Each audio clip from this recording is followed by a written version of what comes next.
বিপদে পড়ে বানাইছি, কোন রকম রোদে দিয়া ঝামেলা ছাড়াই মাত্র 10 মিনিটে কাঁচা ঝালের কাঁচা আচার। আসসালামু আলাইকুম। এ ছামড়া, তোরে কি আমি কাঁচা ঝাল আনতি বলিছি? বাজারের লিস্টে একটু দেখ তো, ফ্রিজের মধ্যে এক গাদা কাঁচা ঝাল পচতিছে।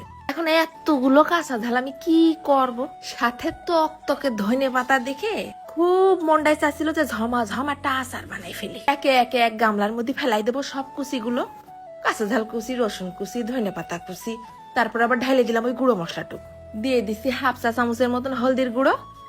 ঝালটারে আরো একটুখানি রোমান্টিক ফিল দেওয়ার জন্য সিটই দিলাম আবার আধ খেসরা করে গুঁড়ো করে নিয়ে শুকনো ঝাল। এবার ঘপ ঘপ করে বালতিখানি সরষের তেলে গরম করে নেব, নাইড়ে সাইড়ে ভাজা ভাজা করে বেশ দারুণ একটা ঘেরান বের করে নেব।